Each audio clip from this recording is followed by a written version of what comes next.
Hey, what's up? How's it? Aloha, welcome to Culturized. It is me, Makani. This is a space that we created to just learn, share, talk culture, whether it's native, whether it's ethnic, whether it's social. We're giving you an opportunity to share with us. If you're watching on the network TV, I'm so uncle right now. Oh, on the YouTube. If you're watching on network TV, thank you guys very much for doing that. If you're watching on all of our social media platforms or listening online, do all the things that you got to do to validate my existence. I'm so excited. I'm humbled. I'm privileged because I love when I have guests that I personally know, and not just know, but for a long time. Right? For a long time. We grew up together. We are off-island people, as you say. We are from the island of Kahikili, from Maui.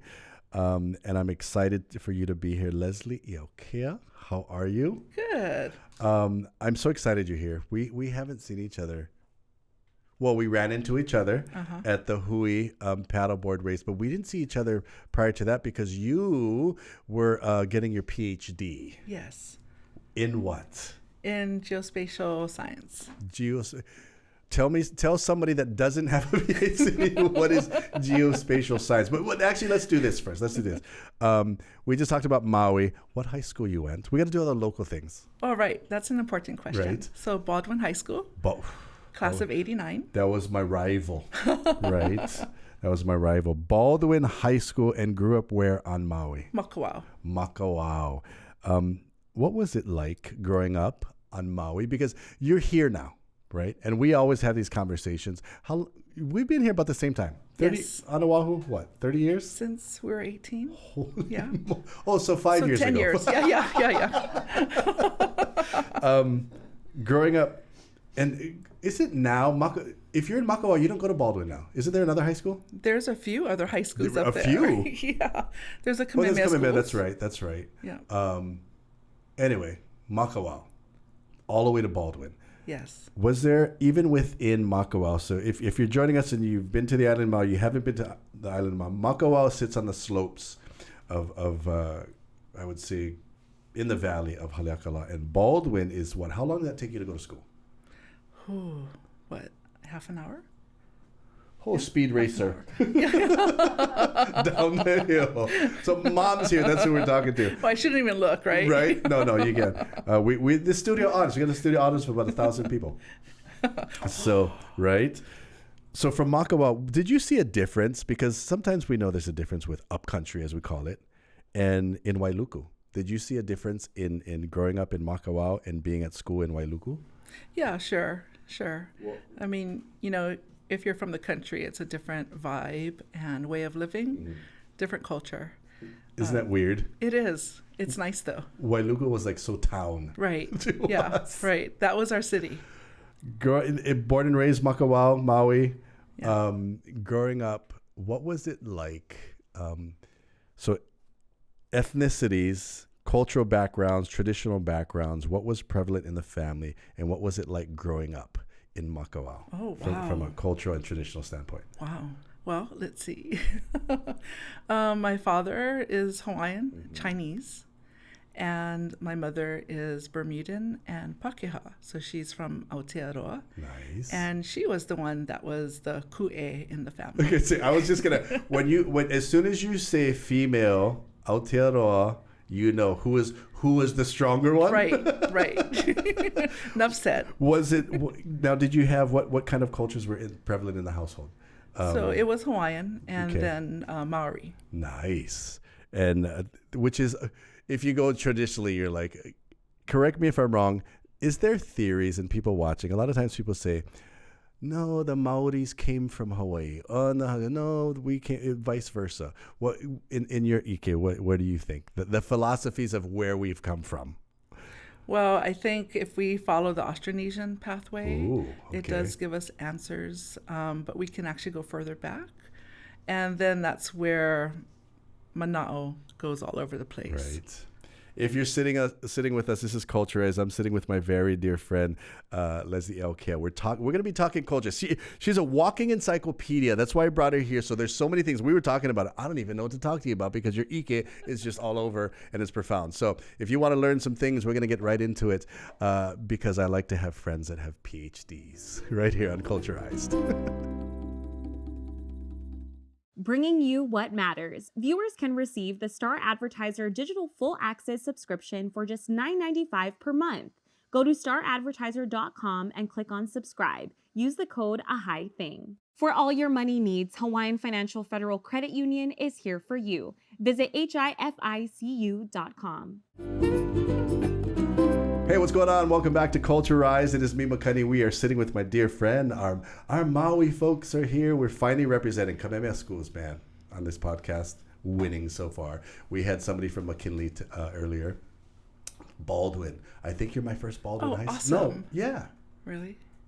Sean Santana. Remember Sean Santana? Oh, no, he went to Maui High. Okay. That's right. Sean, the guy who does Pure Aloha in Vegas. Yes. That's right. He went to Maui High. So you're my first Baldwin. I had Dr. Umi Perkins. Oh, okay. So Lahaina Luna, just two of us. Right on. So growing up in Makawa, we're talking about that. Growing up in these traditions, what things do you remember mom and dad instilling in you? Any culture that growing up.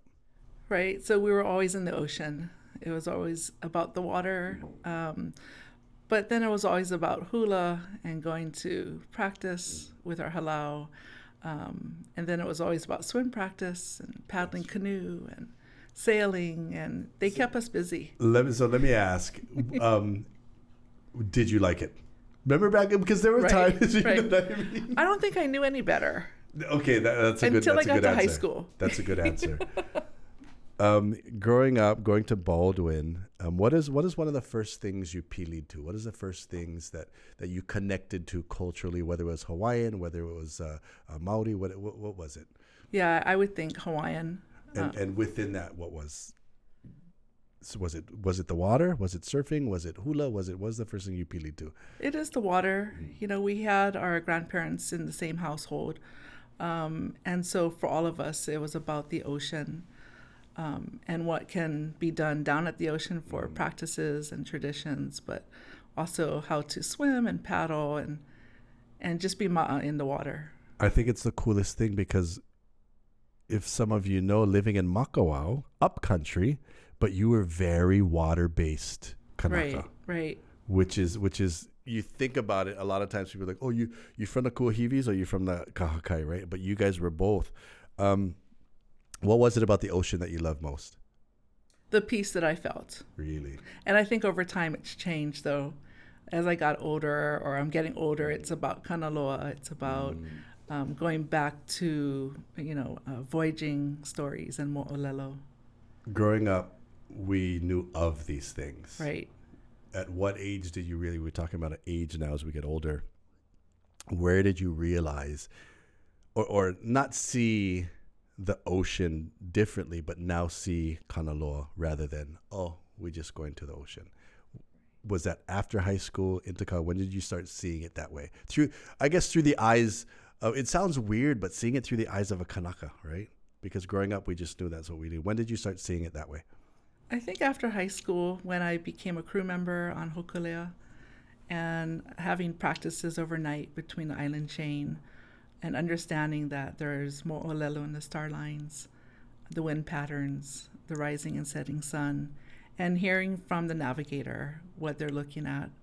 I just heard Nainoa make a comment. It was on TV the other day that he was saying that wahine are better at navigating. Yes. Is that? I heard that too. Is that a true thing? It is a true thing.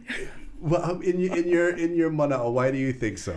Well, I think it's the person, though. If the person's open and has a perception of what is out there that can't be seen, so the intangible culture is all around us. And if you're that person that can feel and have sensories, then it doesn't have to be a gender. But I do see that females are more open to that perception. I like that. What was that like? I mean, being on Hokulea, going inner island, was it well, I guess we'll touch on the bases. Physically, how was that? It was awesome. Was it? Yeah. Just being there, emotionally and spiritually, what was that like? Right. So it would make you be a believer that our ancestors are out there still. If you're sitting with us, she's done it all. I'm telling you. We're not done yet. PhD's not all, but we want to get into that because I love the fact. What I want to get into is all these traditions and being raised by mom and dad and grandma and grandpa and two to them, that this all pushed you into where you are today and how you involve Ike and traditions into that. So if you're joining us, this is Culturized. We're sitting down with my good friend Leslie Iaukea. We're talking culture on Culturized. Air and Sea Travel Center, best group tours throughout the world. Let's go travel and see the world to make beautiful memories. Call 808-951-9800 today. Long's Drugs is always here for Hawaii, providing your family with their local favorites and accessible health and wellness services to keep you safe and healthy. Make Long's a part of your day. Windows Hawaii. Trust Windows Hawaii. Hey, what's up, house? It's aloha. Welcome back to Culturized. It is me, Makani. We're talking culture. I'm so humbled and privileged to have my friends here. We grew up on Maui. We're talking about growing up in tradition and culture and brings you where you are today. What are you doing right now? You're with, hello, I'm brain farting, the state, right? Yes, I am. What are you doing for the state right now?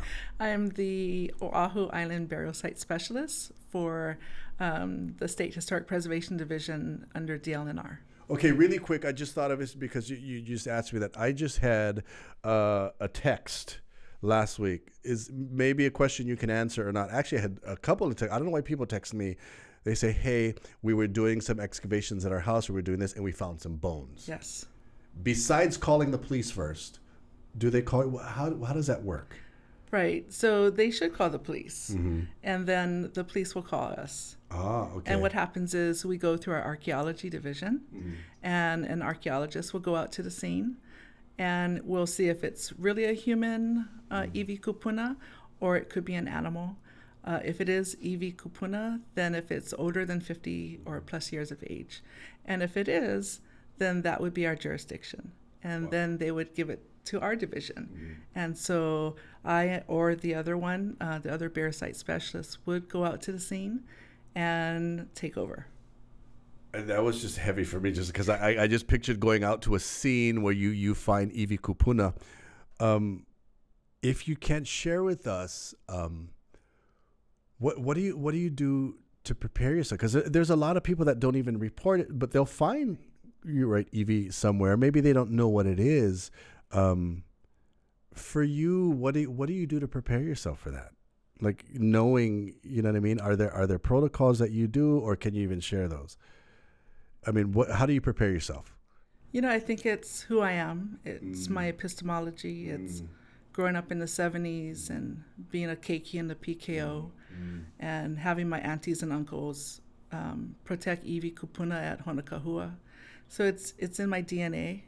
And so now I'm 30 years later and I'm in this position, and it's about, taking care of our iwi kupuna, which in turn takes care of us. So it's a different mindset. Safe. It's intention, right? And a little bit of kuleana.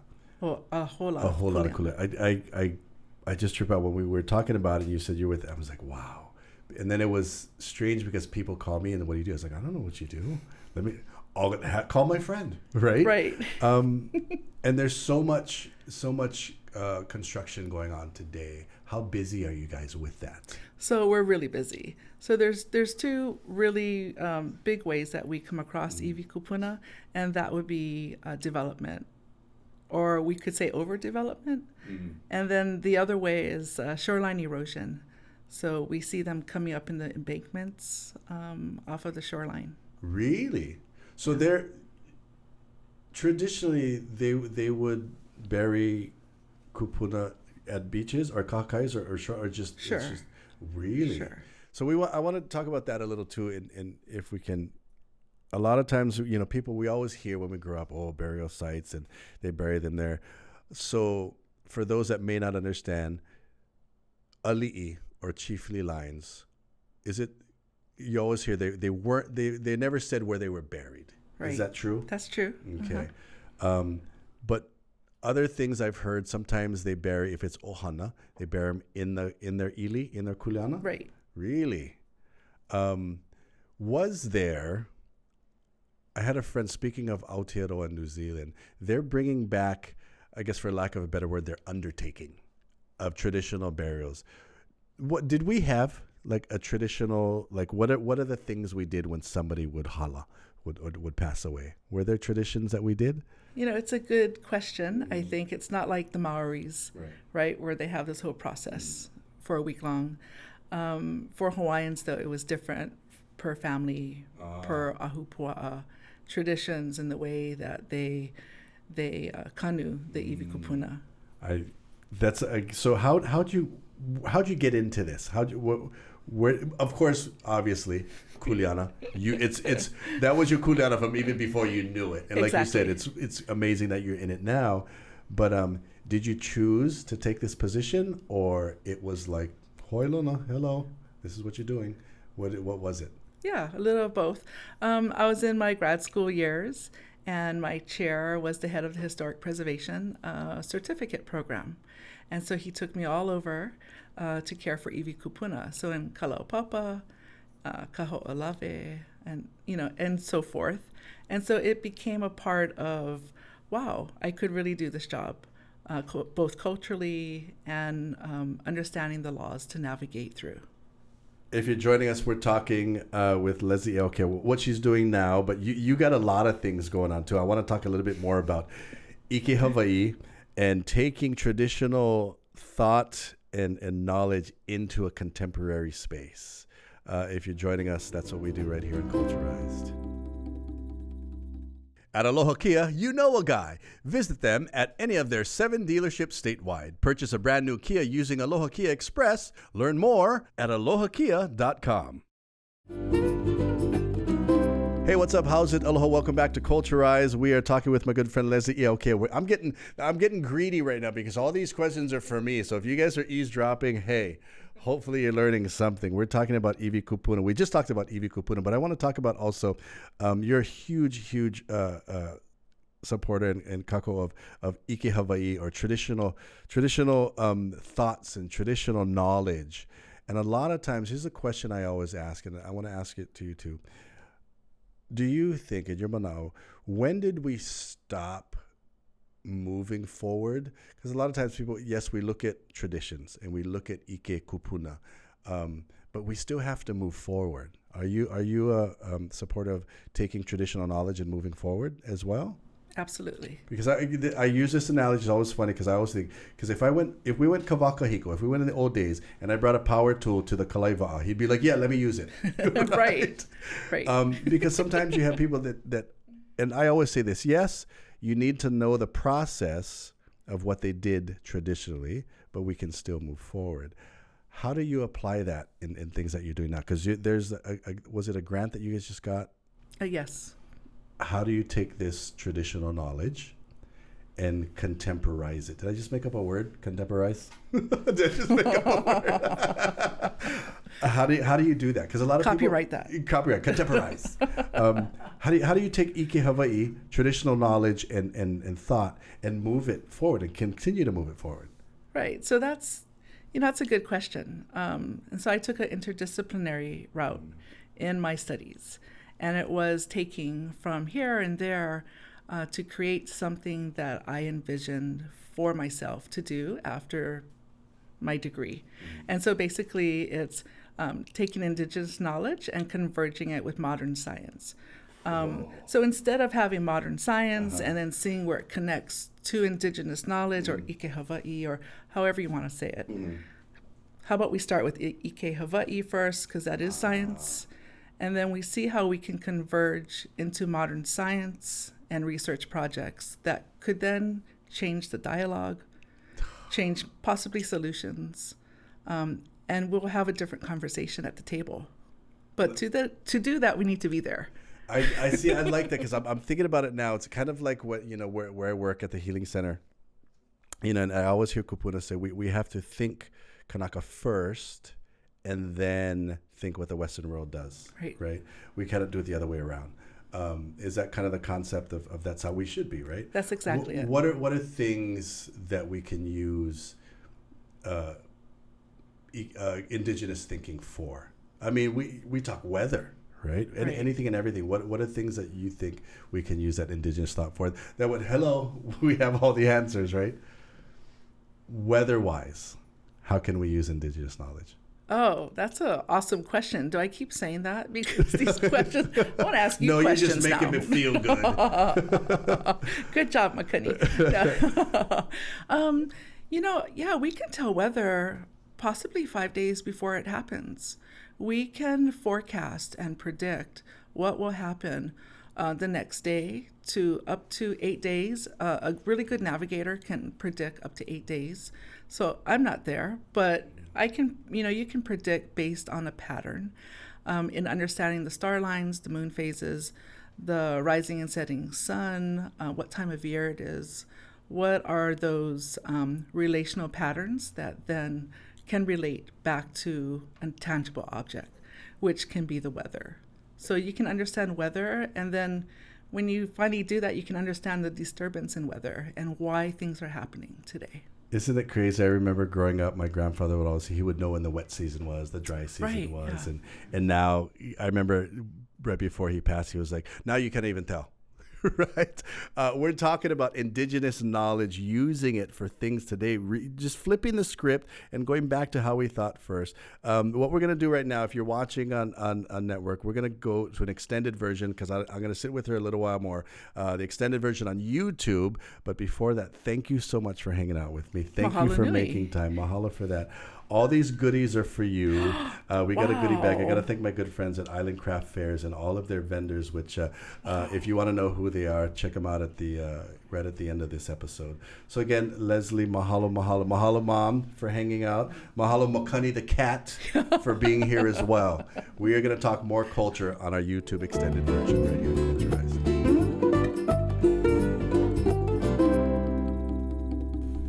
Hey, what's up? How's it? Aloha. Welcome back to Culture Eyes. If you're on YouTube, this is the extended version. I am getting schooled right now. I'm going to be a lifetime student, and that's why I have friends like Leslie Iaukea, because we're talking indigenous knowledge. If those of you that are thinking, okay, what is that about?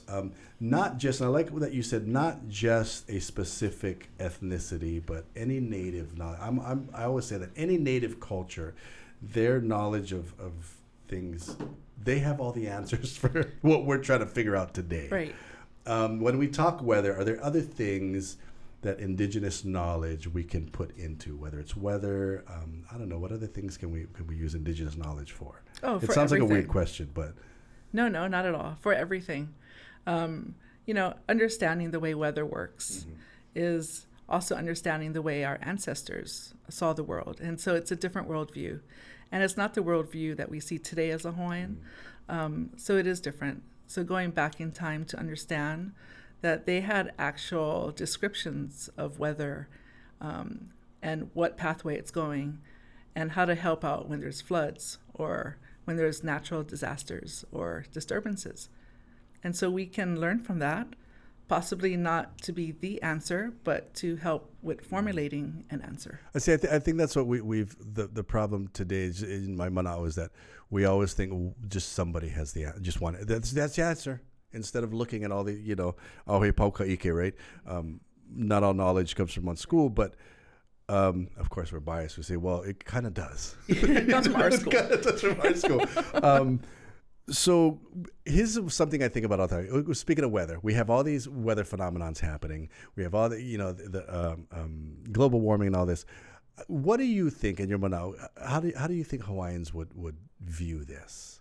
You think like, oh, something's coming, something's happening, or what's your mana'o on that? If we went kawakahiko but had the same weather problems we have today, what do you think they would think? Oh, I think they would be innovative and creative in finding solutions. I see it as a positive. Climate change did not just start in our generation. It's been going on for centuries. And it's at a point where now people are relocating.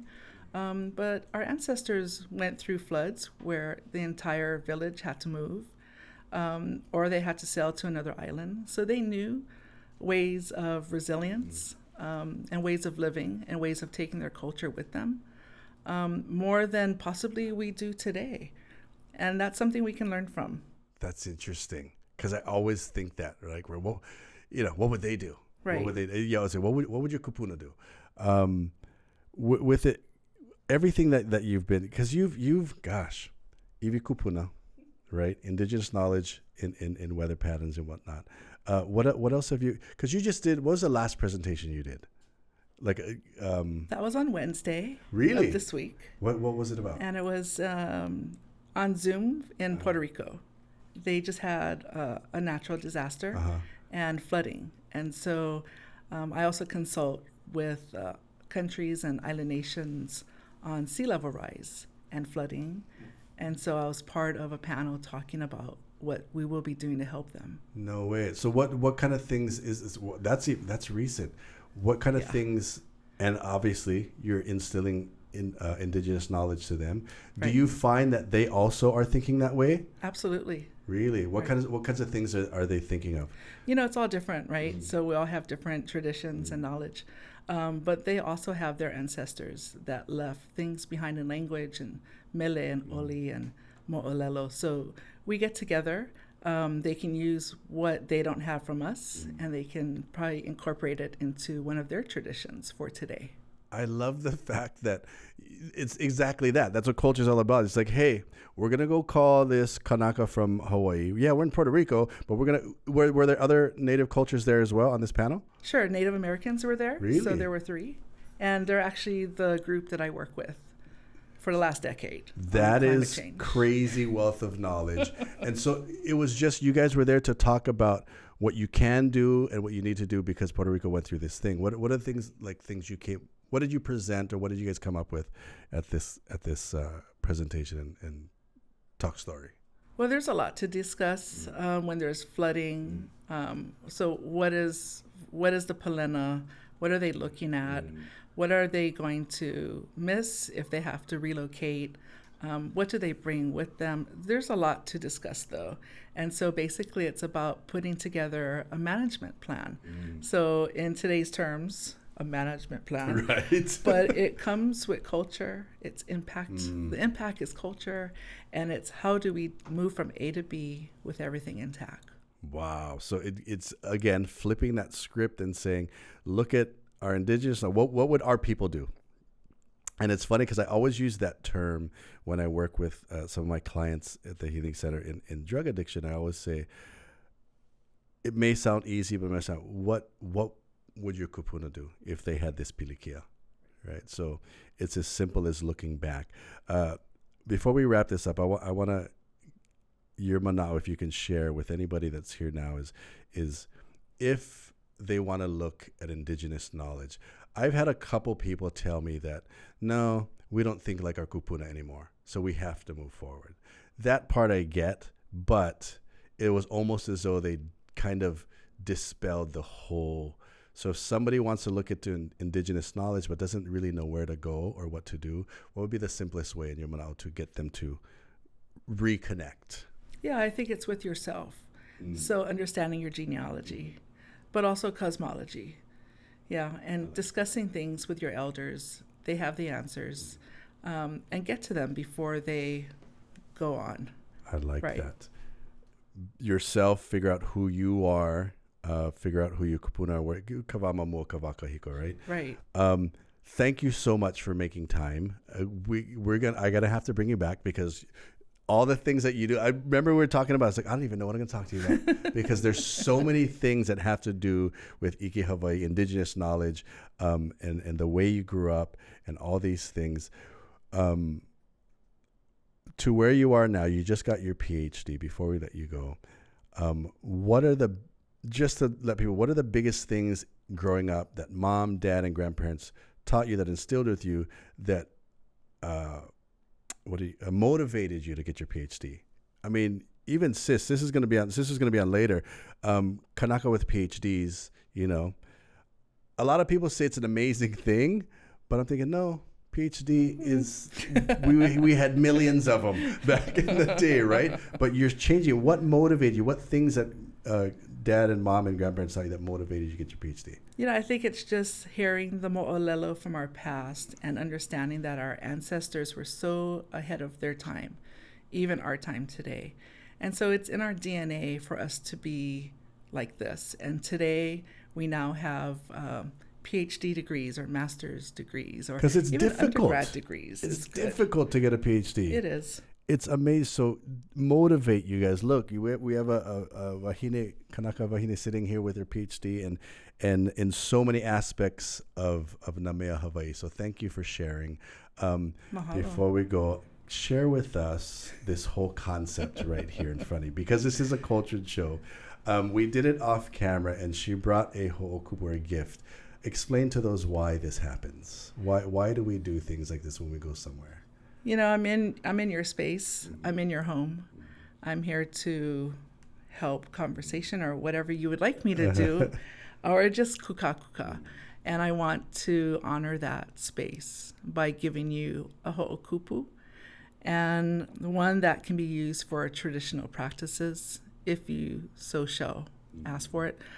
For us that voyage, it's to allow and let people know that we're coming to their shore, or that we're giving a olikahea before we step onto the land. And so I just wanted you to have something like this. I see you in all over in your malo. And I figure, you probably want to give a olikahea. I love. But I dreamt it. And so I dreamt it, and I thought, okay, I'll work on this piece right here. So I worked on it, and I put coconut oil from Tahiti, because that's where we all come from, really the pathway to kahiki. And yeah. Which is amazing, because I am all about ohe. So this is mahalo nui for this. So this is ohe, bamboo. This specific, the color, obviously look at my table. Right. It fits. And this ohe comes from where? From Makawao. Makawao. She brought a piece of home. And that's why I'm laughing, because when you gave it, not laughing, but I'm so chicken skin, because I love ohe. I absolutely love ohe. And I'm that guy sometimes where I know I should be using it, but I will put it like right there on my nightstand and be like, oh, it just looks good. Right. But mahalo, no, please mahalo. Use it. I know. She's like, I know. I will. I'm humbled. I'm privileged. Thank you so much for being here. We're going to bring you back, talk more story, and share with us your mana'o and your indigenous knowledge. Leslie Iaukea, ladies and gentlemen, mahalo. This is Culturized.